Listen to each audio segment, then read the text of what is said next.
Woo!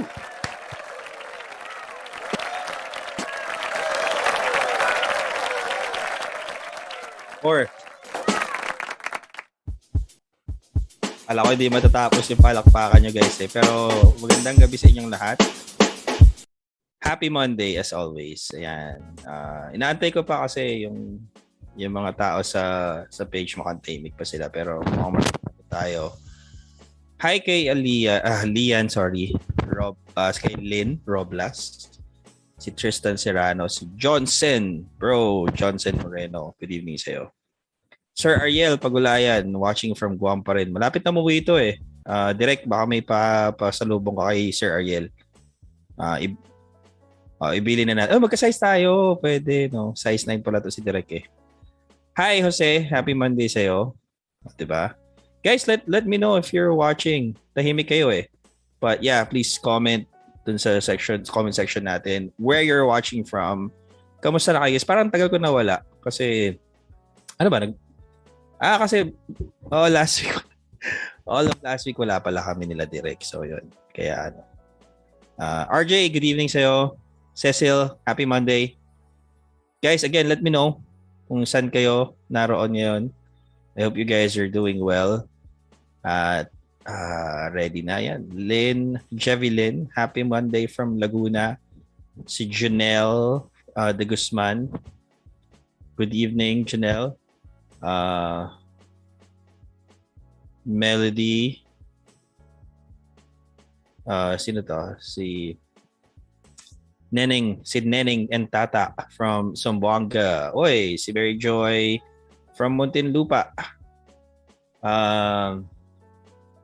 Napanood. Okay, nanood pala kayo ng Instagram Summit yung iba sa inyo, no? Hindi na kayo nagsawa sa akin.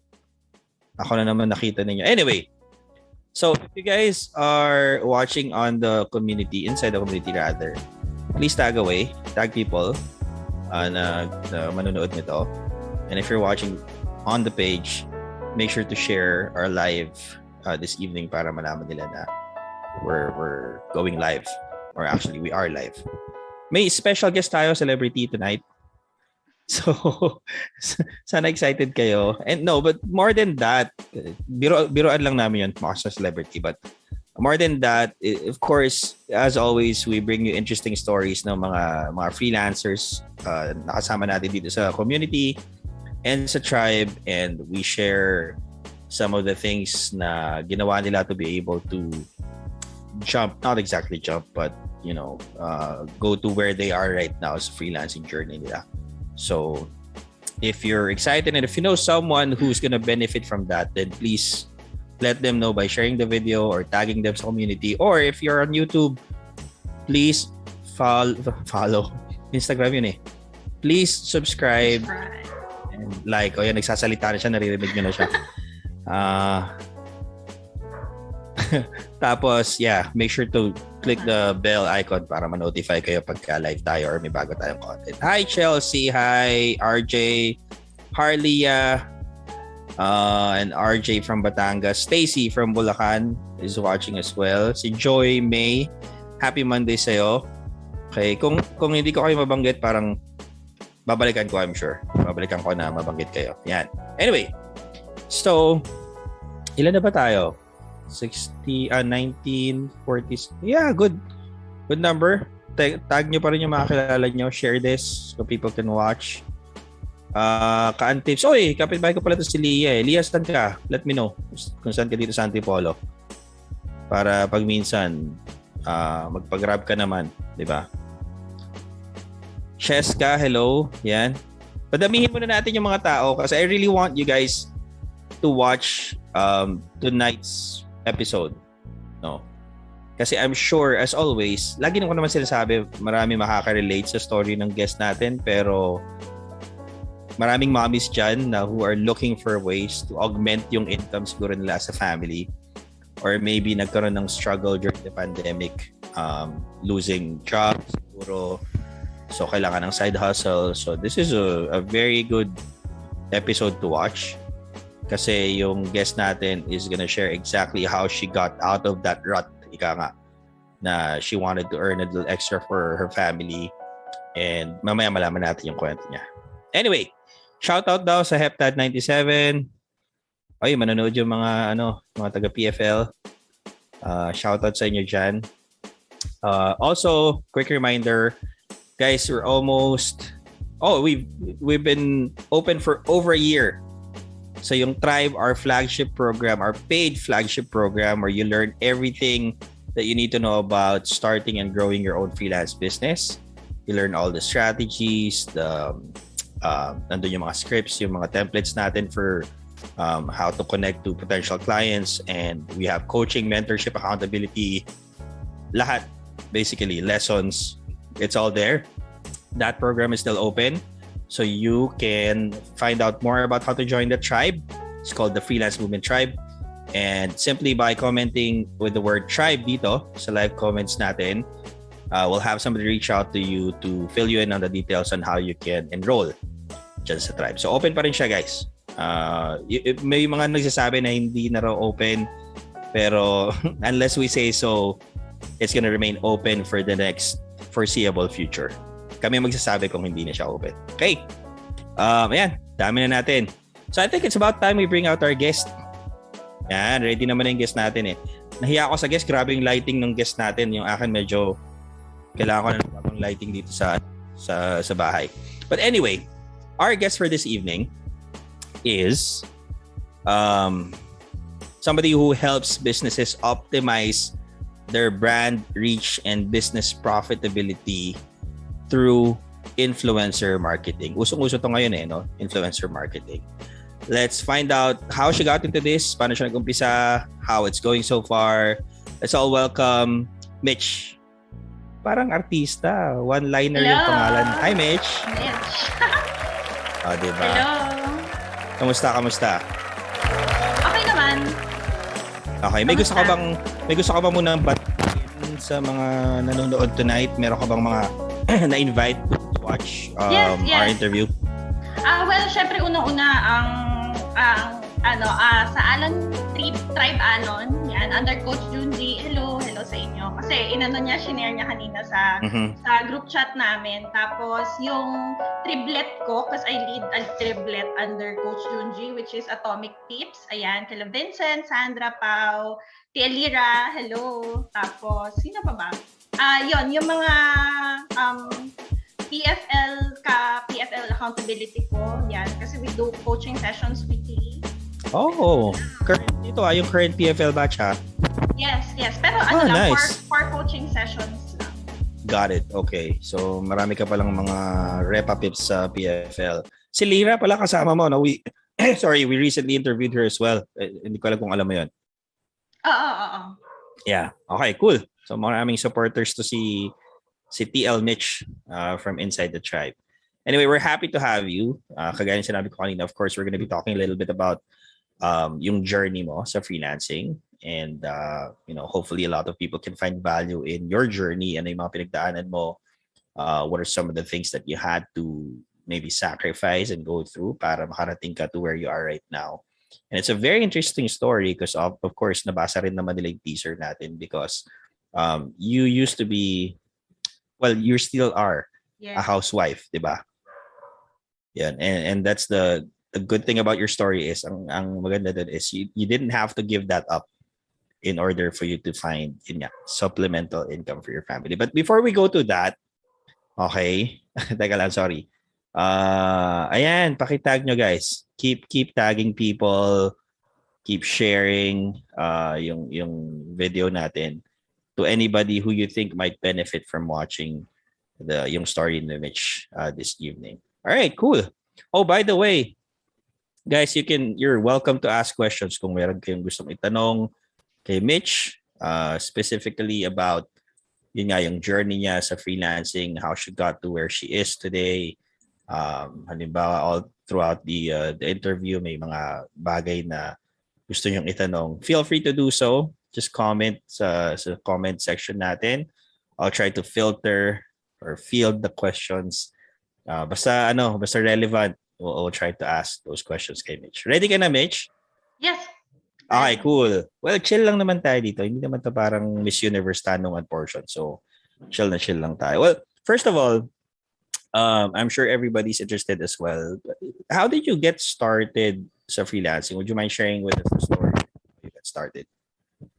Well, kasi yun nga, like what I've shared na we live in a single income family. So, initially, yung asawa ko talaga ang provider ng family namin kasi I have 2 kids.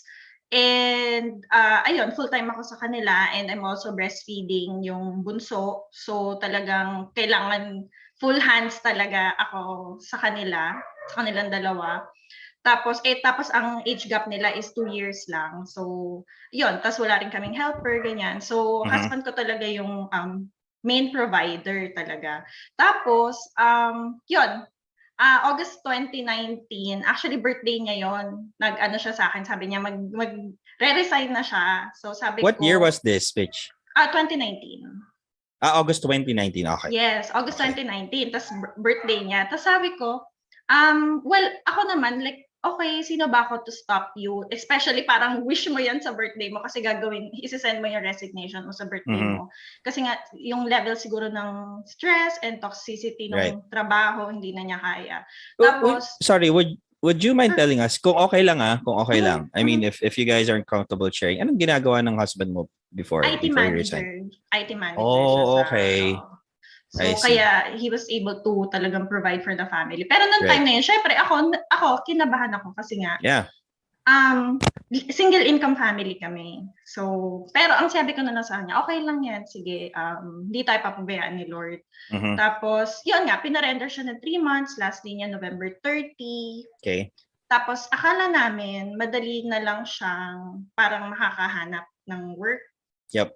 Kasi nga, di ba, with his background, ganyan, parang yun nga, nahirapan. So, yun. So, 2 months, December and January, we live off our emergency fund. Okay. And then, yun. So, ang hirap pag yung wala kayong income, parang yung level ng anxiety.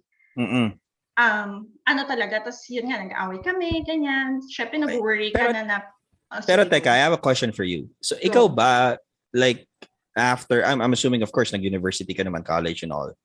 Did you get employed then prior to getting married? Anong background mo naman?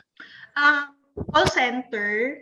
Pero buntis ako sa bunso ko kasi I have 2 kids. Nag-work pa ako. Tapos wala talaga ako plano mag-resign. Yep. Pero nung babalik na ako sa work, umiiyak ako kasi hindi ko maiwan yung anak ko. So, first day ko sa trabaho, nag-resign ako.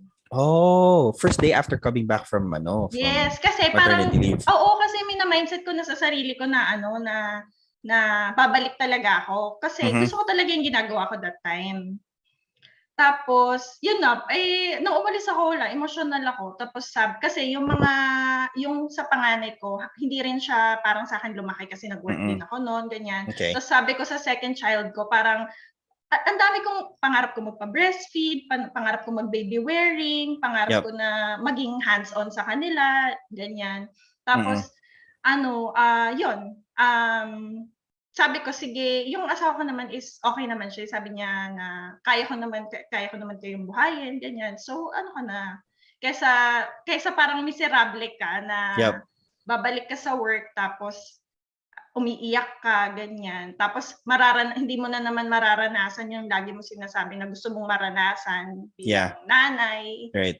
Ano nga lang, magpangatlo ulit kami para lang maranasan ko yun, di ba? Pwede naman. Pwede pa rin. O, di ba? So, going back to your story kanina, nung nag-resign nga si Hobby, parang close tayo, no? Hobby tawag ko. Anyway, so nag-resign na siya, and 2 months of living off of your emergency fund. Lumipas yung Pasko, bagong taon. Oo, syempre, diba, medyo... Christmas, pinakamagastos. Diba? So, iba na yung anxiety and stress levels I'm assuming pagpasok ng bagong taon, 2020. Oo, yes. Kasi, well, ano naman kami, nabayaran naman namin ng buo yung tuition ng mga bata, ganyan. So parang, syempre, anong nababawas lang sa emergency fund namin is grocery, bills, ganyan. Pero, syempre, nandun yung thought mo na, like, hanggang kailan? Like, hindi naman unlimited yan. Like, sooner or later, mauubos yan. So, we have to find something, ganyan. So, sabi ko, bakit ba ako nasi-stress na hanapan ka? or hanapin ka ng work wherein I'm capable naman, like medyo malalaki naman na yung mga bata. Though clingy pa din, I'm still breastfeeding that time. Clingy pa rin yung kids ko. Pero yun nga, I explored working online. Okay. So that was early 2020 na? Oo, yes. January, na-hire ako last week ng January 2019. Yes, very vivid pa sa akin yung ano. And what was your first first online job? Kasi parang mababa yata yung rate initially, parang gano'n? Oo, super. Ako lang kasi naman, basta lang may pumasok na pera, ganun lang. Para lang may sumalo lang sa expenses, parang gano'n. Right. So, sa online jobs, usually naman general VA, so hindi ko alam kung ano, basta VA. So, yun yung ano ko. Tapos, ang natanggap ako, yun, influencer marketing yung ginawa ko doon sa first client ko, which is $2 per hour. Okay. So, doon ka na pala agad na linya doon sa ang galing ni Lord, no? Yes, yes. Pero what were you doing back then? For $2 an hour, you were a VA. Ikaw na yung nagre-reach out sa mga influencers and you were setting up campaigns, etc.? Siya nagturo lahat sa akin. Like, okay, so maghahanap ka ng influencers, so siya nagturo sa akin paano mag-source ng influencer. Meron na siyang parang templates ng mga sasabihin sa influencer. So yun na, doon ko na natutunan na okay. Okay. So $2 an hour. Sabi mo nga medyo sigh of relief kasi may pumapasok kahit papaano. Oo. Hindi na ako choosy. Yes. Okay. Pero how did you progress from that $2 per hour job to eventually, I'm assuming na nakilala mo yung tribe that same year, a little later on, tama ba? Yes, June. Okay, so ganito yan. So ito yung storya. Kinig ka lang na charot. Sige, tuloy mo lang. Ayan, so January nakakuha ko ng $2 per hour client. Ngayon, February, meron ulit, nag-continuous pa rin naman ako sa paghahanap kasi nagtulungan kami sa asawa ko dito sa influencer marketing work. February, ayan, nakakuha ko ng $350 per hour. Super saya ko na nun. Tapos, $350 per hour? $3. Akala ko 350. Okay. So, super kabado pa ako nun kasi kala ko laki-laki na nung kasi nang tinanong na, okay, so how much do you charge per hour? $350, ganyan. So, sabi ko, wow, from $2 to $350. So, super happy ko na nun. Hindi mo alam, tuwan-tuwa yung nag-hire sa'yo, no? Oo nga, grabe yung $350, okay. Diba? Tapos, April, ayan, so nakakuha na ako ng $6. Kumbaga, tinataas ko na siya konti-konti. Tapos, na-meet kong si Tribe June. Okay. Doon ako nasali sa... Paano ka na-introduce? sa Tribe? So, ganito yan. May nakita akong post ni Yuri kilala mo si Yuri? Yeah, oo. Sa online Filipino freelancers, nag-post siya ng parang naka-close siya ng $2,000, ganyan. So, ako naman sa sarili ko, parang I feel like I have potential but I just don't know how. So, hindi ko lang talaga alam. Pero feeling ko, I know I can do more. I can offer more. Tawag dito. Tapos, kasi before nasa sales ako Tapos talagang parang nagta-top seller ako sa account namin, ganyan. Pero yun nga, I have to settle with what I have that time kasi nga, work from home. Right. So, okay lang kung ano na lang, ganon. Tapos, edi yun. Tapos sabi niya, meron siyang parang slot. Tapos last 2 slots na lang, ganyan. Tapos, yun, doon na, ako kasi shared video account kami ng asawa ko. Tapos, nagtago ako sa CR. Tapos, doon ako nagbayad through PayPal. Nag-send ako sa PayPal ko. Tapos, okay. Yun na, doon na, super. Pero you didn't know Yuri? Like, you didn't personally know her? Hindi. Talagang nag-take lang talaga ako ng leap of faith na actually, akala ko nga siya ang course creator Sa kanya ako naka-enroll. Okay. So, hindi ko alam yung program, hindi ko alam. Basta sabi niya lang, under her. Yun yung tribe affiliate. Yes. Yun yung tribe affiliate. Right. Tapos, pero may tanong pala ako, when you saw that post, kasi nag-post nga siya, di ba? Apart from the fact na sinabi niya naka-close siya ng deal worth $2,000, was there anything else that she said in that post na parang medyo, alam mo yun, medyo nagulat ka or nakatulong para mag-decide ka? Or was it mainly the fact that she closed that deal? Pikit mata. As in, pikit mata akong nag-send. Like, bahala na kung anong ino-offer nito. Kasi, meron pa kasi akong isang kino-consider talaga na course, freelancing course. Okay. Tapos, parang 6K ata yung course na yun. Tapos, so yun, pinagpipray ko yun. Tapos yun nga, one morning, nakita ko nga yung post ni Yuri. So doon ako kumbaga, parang naghahanap na talaga ako ng see. Okay. tutulong sa akin mag-move forward or mag-progress. And so once you joined the program, medyo nagulat ka, syempre, ay, hindi pala sa kanya to. Oo, as in, okay, community pala, okay, course pala, ganyan. Pero nag-ano naman siya, for 1 week, parang nilaanan niya kami ng 1 hour per day to start. Kunyari, optimize yung LinkedIn, ganyan, paano gumamit ng Canva. Right. Ganon. Pero yun na nag-start. Parang nag-kickstart siya sa inyo ng 1 hour per day program niya na sarili. Oo, yan parang how to start. Tapos hype niya kami, pinakita niya yung LinkedIn, yung mga naka-close niya, ganyan. Siguro, PayPal, ano niya. Ganon. Okay, so, sige. Okay. Oh, by the way, I'd like to mention, kasi baka sabihin nila, hype, hindi. No, when Mitch mentioned the hype, basically, I'm sure si Yuri was showing you everything that was going on dun sa freelance business niya. And all of those were legit. Baka sabihin kasi naman, hype hindi lang pala yan. Hindi naman power. Hindi man siya MLM. Nothing against MLM. We have many friends in the MLM industry, pero yun nga, hindi siya nothing shady sa ginagawa natin dito. Oh, by the way, guys, don't forget, you can ask questions if you have any.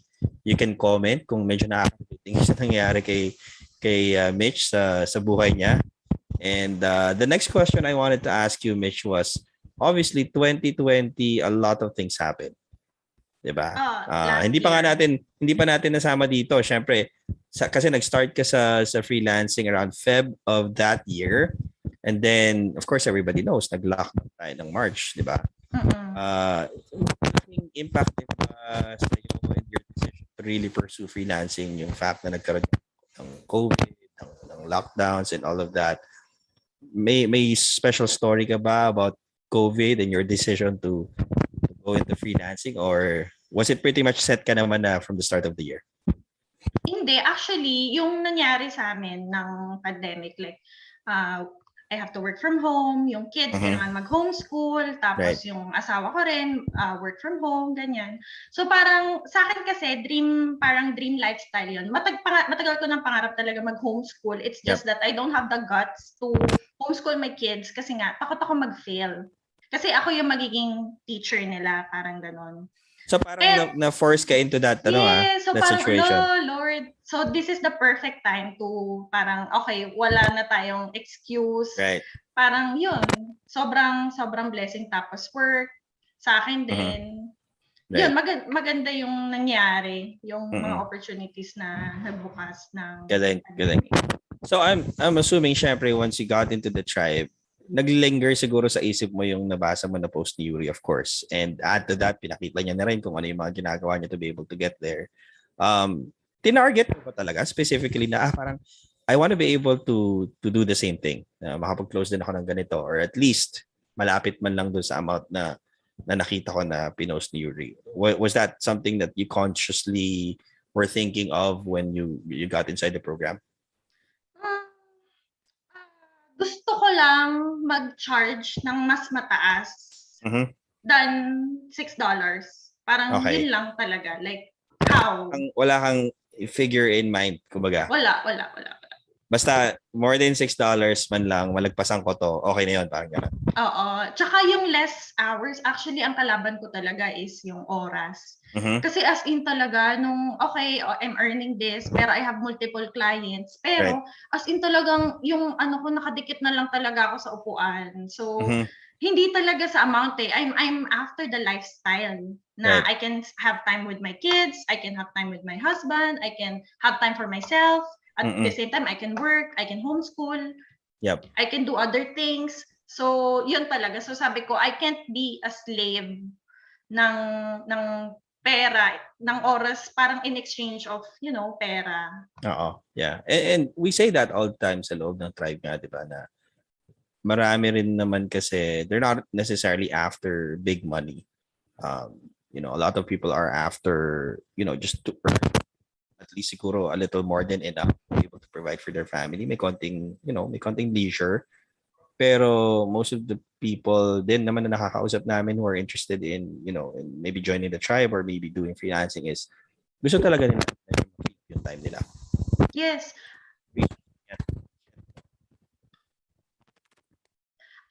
You know what, Ron?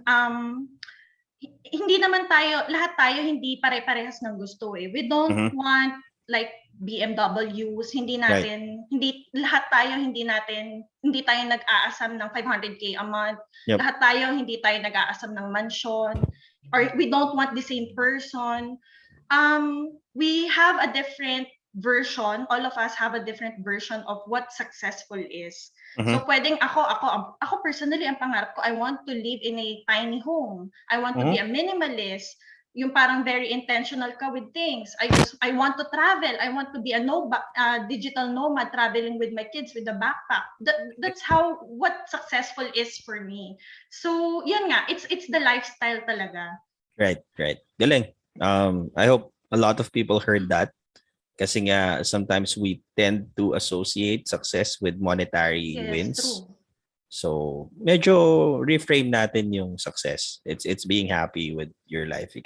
Anyway, thank you for sharing that. Sige pa, you wanna add to that? At saka yun, alam mo, kasi lagi akong tinatanong, like, bakit hindi ka pa mag-scale? Bakit hindi ka pa mag-agency? Or bakit hindi ka pa magturo? Ba't di ka pa mag-create ng course? Kasi nga, konti pa lang nag-offer na influencer marketing dito sa Philippines. Sabi ko, you know what? Pag nag-yes ako dyan, it will cost me my time. Yeah.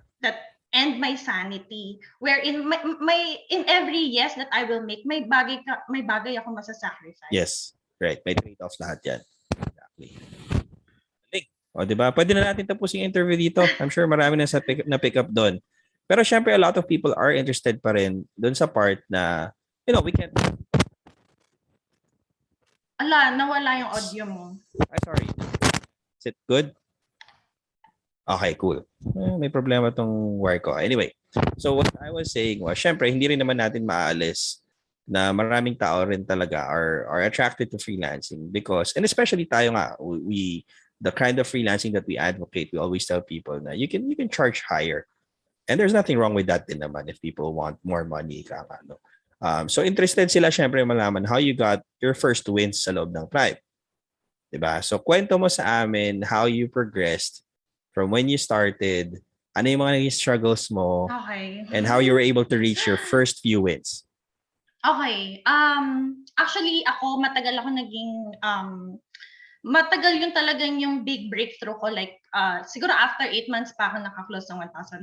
Okay. Tapos mga 11 months pa yung $2,000 contract, ganyan. Kasi, yun nga, sabi ko, diba, like, I'm happy with, so steady lang. Tapos, and then I start getting parang referrals and inquiries about my service. And then, yun. Okay, so how I started. So sige, start tayo doon. Actually kasi, so I just wanna say it out there. Si Tribe is a tool. So kumbaga, sila yung magbibigay sa'yo ng mga tool on what you'll do or direction, where to go, where do you wanna go. Pero it's really all up to you. Yun, yung gusto ko lang sabihin yun. Pero when I started, so for example, yung discovery call script. So what I did, nung gusto kong matuto pa, how to extract pain points from clients, like how to ask their vision for the next 3 months and put it in a strategy document, how to strategize yung mga marketing strategies, ganyan-ganyan.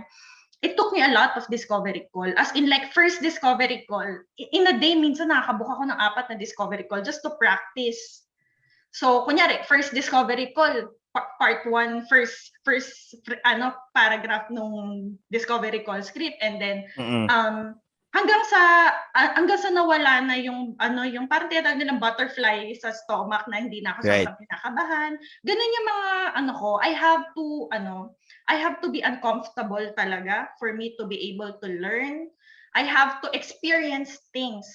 Kasi, ang mali siguro na naging approach ko is, nagka-mindset ako na, okay, tatapusin ko muna lahat ito, i-consume ko muna lahat ng course before I actually take action. But, ang ano talaga is, ano ka na, parang apply mo na kung ano yung natutunan mo. And then practice, kasi, yun, sa experience ka lang talaga matututo. Right. So I think yun. Oh, by the way, before we proceed, sorry may mga nagsasabi kasi may audio problems daw. Let's make sure lang. Guys, let us know kung okay na yung audio. We apologize. Is it just me or kami ba ni Mich? Dalawa? We want to make sure you guys can hear us. So please let us know. Paki-comment kung okay na yung audio. Antayin natin, Mich. Inom ka muna dyan ng kung ano man yung iniinom mo. Kape. Kape. Okay. Kasi bedtime na namin ng ganito. Oh my gosh. Uy, okay lang. Ano ka ba? Okay, sige. Pinupuyat natin si Mich. Okay na raw. Alas 12. Charot. Yon, good na raw yung audio natin. Thank you guys for letting us know. Syempre, we want to make sure you guys can hear the whole conversation. So, ayun. So, balik tayo. So, you did have some struggles when you got inside the tribe. Hindi naman siya smooth sailing right away. Diba? Ay, hindi. Oo. And that's what we always tell a lot of people as well. Tama yung sinabi mo kanina eh. It's a tool. It's just like, and in fact, any course, any program that you guys enroll in or become part of, hindi naman talaga yun yung magdadala ng success. Tama ba, Mich? Yes. It's you. It's actually you. Right. Those are just tools. Those are just like tools na pinanggalingan ng experience and then documented and then teaching other people so they can avoid the mistakes that was made and kung ano ba yung dapat gawin. Exactly. Yung mga tested methods na. Yep. In getting clients, in marketing yourself, ganyan. Yep. But at the end of the day, it all boils down to you taking action dun sa mga bagay na. Right. Cool. So, sabi mo nga, 8 months ba? Tama ba? Before you got your first $1,000 deal? Yes, yung contract. Pero I was charging like a premium hourly rate already. Okay. When you say premium hourly rate, magkano yun? Baka hindi premium sa inyo. Charot, $15 per hour. Oh, that's still higher than most people are charging. I mean, siguro hindi sa tribe kasi nga marami nag-charge ng higher than $15 per hour. Pero $15 per hour is how much in peso? May na ako sa math eh. $750? So, $750 per hour yun ah. So, if you were hitting 8 hours per day, 40 hours per week, ayan, i-math mo na, Mich. On average. 120K full-time? Mga 120K full-time. So, still not bad, di ba? Not no, bad. That's not bad. Kaya lang yun nga, you're still working 8 hours per day. Ay, hindi naman ako dumating sa point na I have to work 8 hours. Because yun nga, I have to set my priorities. Like my priorities are still my kids. Right. I still have to teach them. Kasi pag nag-commit ako in like full-time, ano na lang yung matitira sa kanila?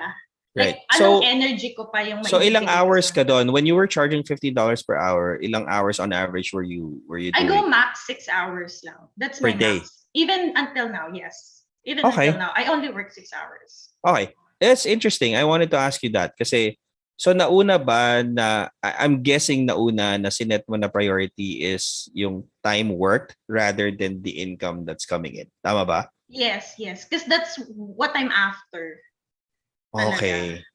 Kasi ito yung interesting, yung angle dyan sa sinabi mo. A lot of people would settle for a certain rate tapos to increase the income, ang dadamihan nila yung hours. Pero ikaw baliktad. Sinet mo na yung hours mo and then naglaro ka dun sa rate? Is that what you did? Yes. That's my non-nego talaga, yung rate ko. So I have to sit in with myself and I have to parang set what are my priorities. Right. So of course, God and then my family. Sa family naman, syempre yung asawa ko, independent naman siya. Ang kids ko ang dependent sa akin.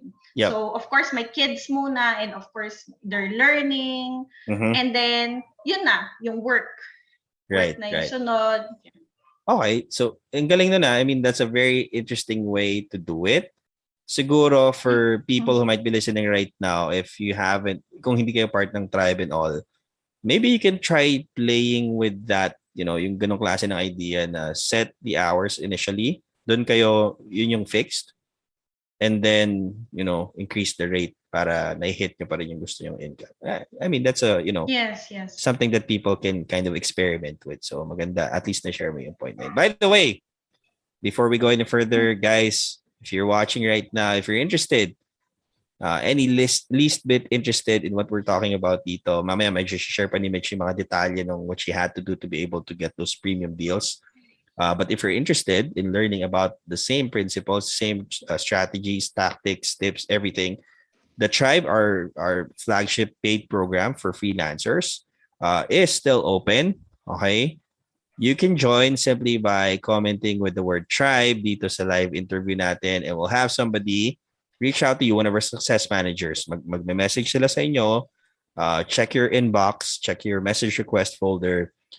Kung minsan doon bumabagsak yung messages nila, and then they'll give you the details on what you need to do to be able to join the Tribe. Baka malay nyo kayo na yung next na interview natin, kagaya ni Mich. Okay?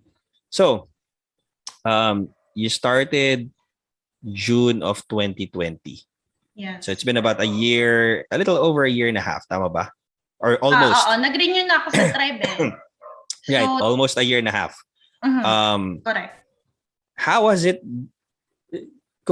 it impacted your life looking back on that year-end ng 2019 na medyo kakabaka-baka, na medyo, alam mo yun, you weren't too sure how life was gonna be. Tapos all of a sudden, you discover this new career for yourself na, yun nga, you're able to live this kind of life na you still get to do the things that you want while still earning quite well for your family. Yes, alam mo, lagi ko sinasabi to and I'm not paid to say this. Sabi ko, tuwing nagpe-pray ako, and I pray God for all the opportunities na ibinigay niya sa akin, or for all the doors na binuksan niya sa akin, ang unang nagpa-pop up sa isip ko is yung napasali talaga ako sa Tribe. Because yun, I'm really grateful kasi I've realized parang potentials na hindi ko alam na meron pala ako that time. So, yun na, lalo na ngayon, like, mas maraming doors na nag-open, ganyan. Yeah, give us a bit of an idea of some of the things na, kasi a lot of people don't know na sa loob ng Tribe, it's not just about getting those premium deals, closing those, $1,000, $2,000, $3,000 deals. Pero there's a lot of mindset involved as well, like clearing out some of the beliefs that you have na medyo nakakapigil sa'yo to be able to be successful in this business. Apart from the tactics, the techniques on how to get premium clients, what are some of the things na medyo you really are thankful about pagdating sa Tribe? Ano pa yung mga thankful ako? At sige, share ko. Meron yung isa sa mga retainer client ko ngayon, di ba I shared that we live in a single income family in 2019. Isa sa retainer client ko is yung income namin as a single income family noong 2019. Isang retainer client pa lang yun. Okay. That I've been working for almost a year. What else are the things that I'm thankful for? The network, of course, because I'm not sure if you can tell, but I'm an introvert. I don't actually Hindi nga. I don't actually network. I'm not good in networking or parang commenting. My Facebook is uninstalled sa phone ko. Okay. Hindi ako ma-social, ganyan. Pero I was able to parang have a family inside that Tribe na yun nga, na parang solid kami, ganyan, na I did not think na I will still be able to have. Kasi di ba usually pag you're matanda ka na or you're adulting, your circle. Grabe naman makamatanda. Hindi, I mean yung when you're adulting kasi lumiliit yung circles mo eh.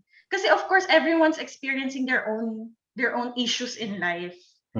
Pero it's nice to have people na parang may same mindset as you, parehong value givers, parehong givers, yan nga. Yun. I think the biggest blessing for me is the mindset na binigay sa akin ni Tribe, the network. Yun, the mindset and the network mainly. Cool.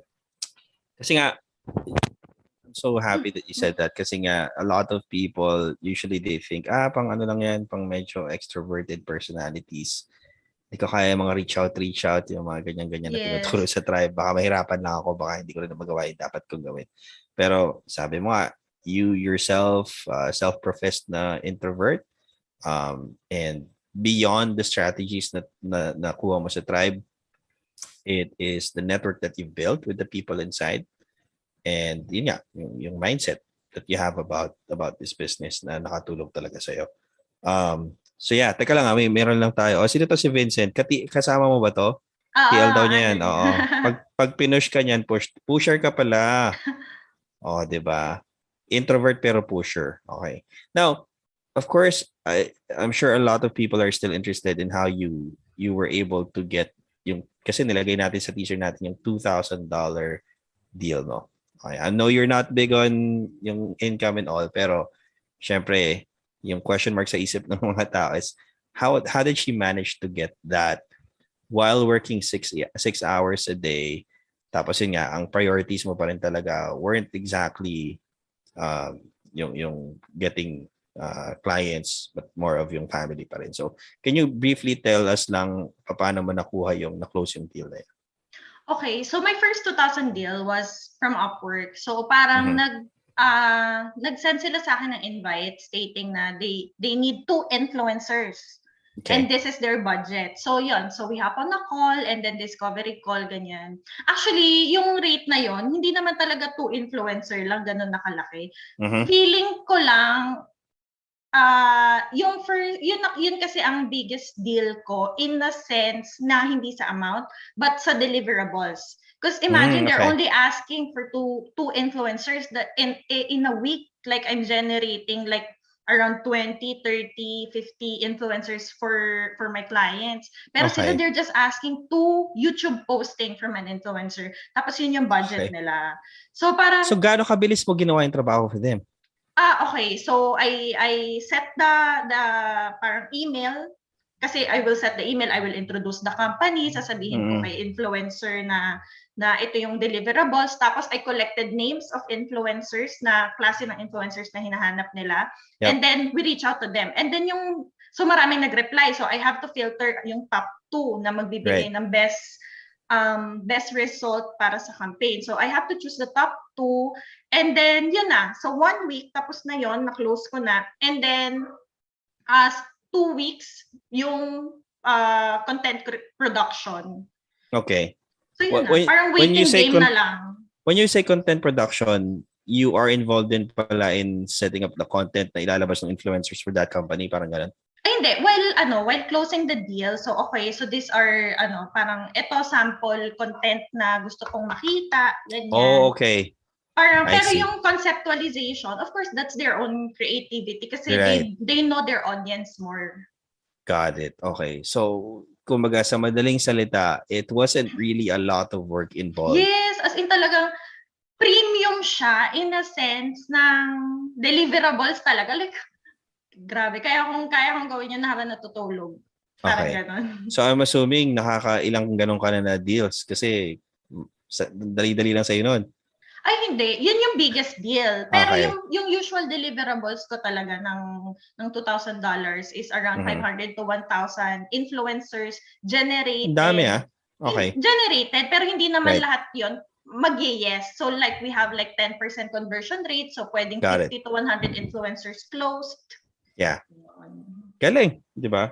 Anyway, guys, walang nagtatanong I don't know if you guys want to ask questions, but you're welcome to ask questions kay Mich.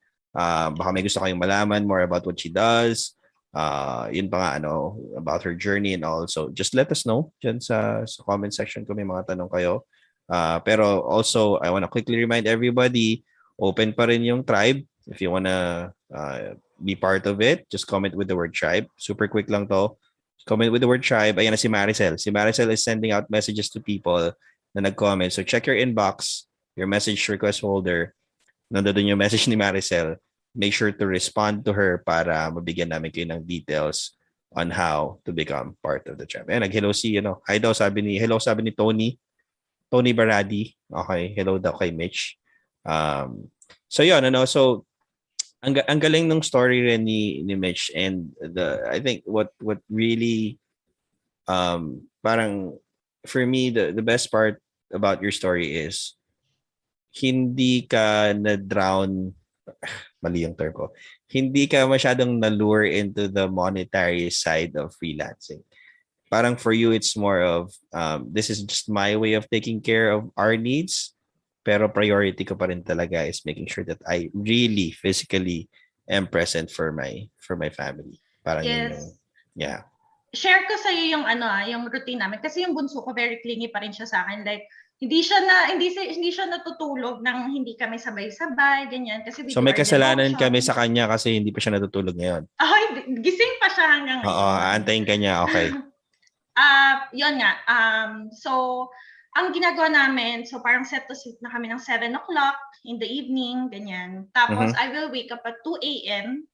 Right. To work.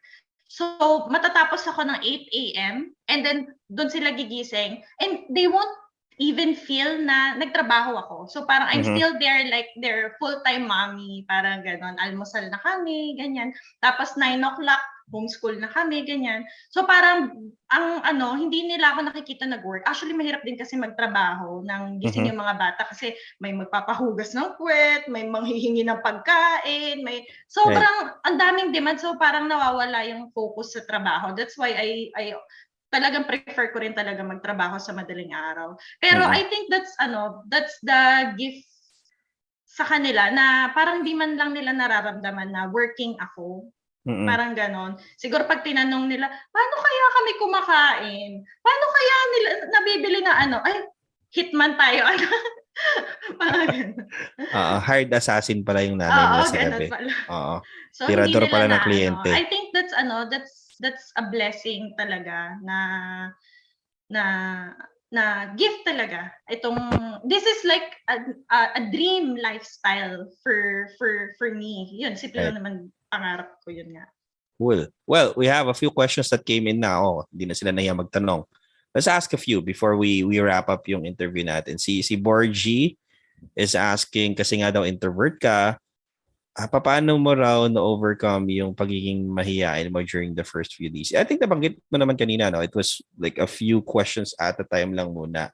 Pero was there anything else na ginawa mo to be able to eventually really be comfortable doing the discovery calls? The only way that you'll be comfortable is to practice. Kasi I'm really scared. Like, kinakain ako ng lupa nung first few times na nagdi-DC ako. Pero katulad nga na sinabi ni Mulan, yes, Disney, yun, hindi ko kasi makakalimutan yung sinabi ni Mulan na there's no courage without fear. So, hindi magiging present yung pagiging courageous mo kung hindi ka natatakot. So being scared is normal, but you have to put courage para yun nga ma-overcome mo kasi sooner or later kailangan mo pa rin siyang gawin eh. So if you are going to fail, you have to fail fast. I think that's the mindset. Bilisan mo na. Magfi-fail ka rin naman eh. May magfi-fail kang client, may magfi-fail kang DC, maraming failure, so you have to do it fast. Kasi whatever, kahit ano pa yung certificate mo dyan, kahit nag-Harvard certificate ka pa, you will still have ups and downs sa experience, sa experience field mo. Right. Tanong pala, follow-up question lang ni Borgie, and nag-thank you na rin siya for answering the question. Pero sabi niya, do you practice with life prospects daw ba? Or did you have accountability partners who practiced with you? Ano yun? Sorry? Parang, when you said you were practicing DCs, sa live, actual prospects ba yun? Or did you drag people from the tribe na, teka, practice muna tayo? Or paano mo siya ginawa? Well, right now, I'm actually doing like a mock call sa mga tinitrain ko. Pero nung ako lang kasi, like, I practice on my own. I'm the type of person kasi na who likes working alone or working on my own. That's just me, but of course, I still encourage everyone to be collaborative. Pero yun nga, I do it on my own. Right. Cool. Thank you for answering. And then practice sa aking mga prospects. Yun. So diretso na siya. Yes. Oo. Okay. Ito pa si Lynn. May tanong siya, sabi niya, what if the client asks you, how many hours can you work? But you have other clients daw. paano mo sasabihin or sasagot? Ano yung juggling clients questions siguro to na parang paano pag you want to take on multiple clients now, 1 or 2 siguro at a time. How do you balance that out? So, yun yung importante, no? Na that's why I have a clarity. Like, for example, I can only work 6 hours a week. And then if I feel like that's filled out already, then I don't accept clients. Pero if I am, like, currently I have one slot, like, okay, I can work on this 2 hours a day, ganyan. Pero, of course, I set the deliverables. I'm more of what can I bring to them, like the outcome. Right. Kasi pwedeng sa iba, 6 hours nila tatrabahuhin yun. Sa akin, because I have experience, I can only work on it for like 2 hours. Right. So I'm focused on the outcome na I can bring them. Cool. Siguro let's add to that a little bit kasi nga, I mean, yung question is super valid naman about working extra hours and all. I just wanted to add na sa tribe nga, no, sa loob ng freelance movement tribe, we teach that yung greatest value mo sa freelancer is if you can bring more value to the people that you work with. And value oftentimes does not equate to the number of hours that you work. Sure. So, yun siguro yung one key principle, I guess, and learning na tinuturo sa loob ng tribe na really, if you want to be able to charge premium, you should shift your focus from charging hourly. I'm not saying it's bad.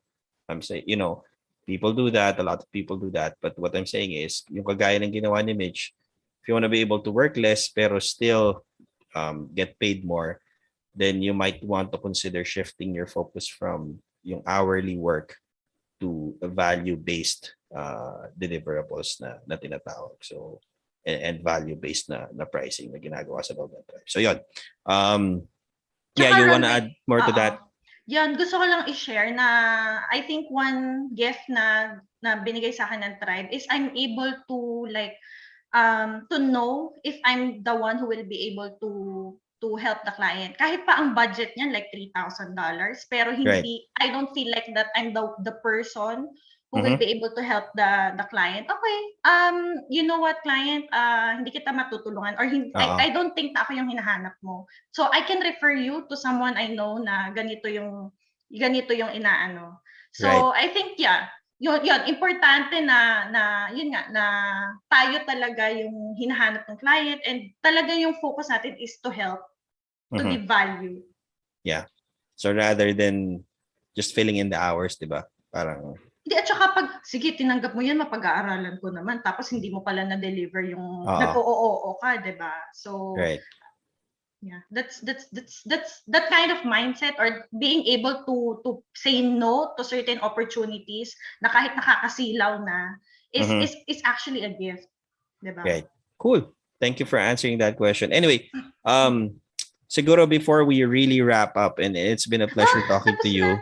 Okay, mabilis lang yung isang oras. Mabilis.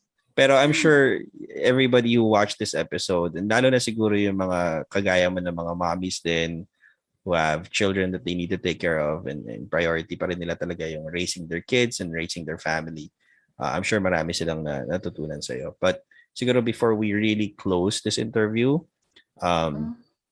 what's that one thought you want to leave sa mga nanonood sa atin, especially for those who are in the same boat that you were in just a few years ago, na baka akala nila walang opportunity for them, baka similar to your story na parang ayaw talaga nilang iwanan, maybe they have babies, they have kids that they really want to be with, and feeling nila there's no other way for them to kind of balance earning while being with their family at the same time. Just, a few thoughts that you want to leave behind sa mga viewers natin for this evening. You know what, Ron? Nung December 2019 to January 2020, na parang, alam mo yung feeling na, I'm not sure if you experienced this, pero yung parang hindi mo na ma-picture yung future kasi hindi mo na alam yung mangyayari, parang ina-anxiety ka na. Kasi 'di ba, anxiety, sabi nga depression is living in the past, anxiety is living in the future. So I have anxiety because I keep on thinking of the future, like may kakainin pa kaya kami next month, ganyan. And then yung mga nangyari na yon, like sabi ko, kung alam ko lang na ganito yung mangyayari sa akin 1.5 years after, sana hindi na ako nagsayang ng luha, ng hinagpis, ng kung ano-ano pa that time. So, yun, ano ba? Nawala ako. Pero yun nga, yun, huwag kayong mawala ng pag-asa, and then grab this kind of opportunity. And of course, yun, pray kayo, like, ano ba, ganyan. And yun, I think, nakalimutan ko din sabihin ko. Pero yun, I think blessing talaga si Tribe sa akin. Right. I think, siguro, if I may add, kasi sabi mo, di mo alam kung nasabihin mo. I think a lot of you guys are actually in the right place right now since napapanood nyo naman itong interview na to. If you're in the community, obviously you've seen a lot of the things. Oh, yeah, sige, go. Yun. Kung hindi nangyari sa amin yung 2 months na wala kaming income that time, hindi ako mapupush maghanap ng trabaho. Hindi ako malilid sa freelancing. So lahat ng struggles na nadadanasan natin ngayon, may rason yan. So kung hindi nawalan ng trabaho yung asawa ko, hindi ako maghahanap ng trabaho. So sabi ko, ito pala yung plano sa akin ni Lord. Kaya hindi niya rin binibigyan ng work pa yung asawa ko. Kasi gusto niya ako yung mag-work. Ako na yung tinatap niya. Okay, Mitch, it's your time to shine. Maghanap ka na ng trabaho. Tapos ito pa rin plano niya sa akin. Like, yun. So, I think the takeaway there, sabi nga sa Ecclesiastes na there's a time for every season in your life. Like, lahat talaga. So, may time talaga na nasa baba tayo. Pero hindi laging nandoon. So, talagang iaangat ka talaga ni Lord. Talagang we just have to keep the faith. And then yun nga, lahat ng binibigay niya sa akin, sa atin, may rason kung bakit niya sa atin binibigay yun. Exactly. Thank you so much, Mitch, for sharing everything that you said tonight. I'm sure, again, a lot of people were inspired by your story, and we're thankful that you gave us an opportunity to share your story sa mga nanonood sa atin this evening. So, last few words na lang siguro from me.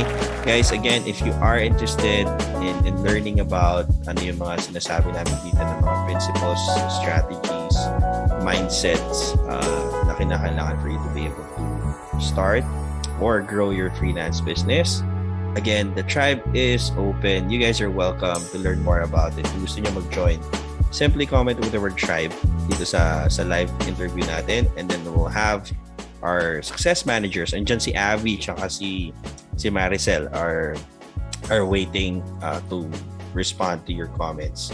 Papadala nila kayo ng message, and all you need to do is just reply to them, and they'll go through the process. Anyway, thank you, Mich. Meron bang gustong batiin before we end our interview and makapagpahinga na rin kayong buong mag-anak? Wala naman. I would just like to say thank you to you, Ron, and to the whole team, the whole tribe team, for giving me the opportunity to share my story. I had actually like a few guestings the past 2 months. Sabi ko nga nung last guesting ko, last na to. Pero this, kasi yung sa few guestings ko, more on I'm teaching influencer marketing. Right. Pero I said yes to this kahit sinabi ko sa last guesting ko na last na yon, because this is different. So I have to share my story, something personal, and I feel like I owe it to the tribe, to Lord, to our Lord, and to my community and all the people listening here to share my journey and my learnings sa pinagdaanan ko. Very nice. Thank you so much. We're more than thankful for what you've shared, and ang dami nga nagko-comment ng tribe, and hopefully these people are commenting right now. Makita na rin nila yung the same thing that you saw in the community, and who knows, later on baka sila yung next success story naman natin na i-feature natin sa interviews. With that said, guys, thank you for watching our interview for tonight. Salamat for always tuning in sa mga nanonood natin palagi. Please continue to share yung mga videos natin like this to inspire other people as well, and maybe give them a little bit of guidance if they're looking at freelancing as an option for their career or yung kanilang source of income. Thank you for watching, guys. Thank you, Mitch. Thank you kay Direk. Thank you sa team natin, and we'll catch you again Nag-skip yata tayo ng isang Thursday for Tribe Tambayan. I'm sorry guys. Again, we had to take a week off last week. But we will be back in the coming week's regular program naman tayo. I think I felt Christmas lang. Of course, we're gonna be taking a Christmas break. But yeah, thank you again for watching. We'll see you guys again in the next interview next week. Join us again on Monday. Thank you. Bye.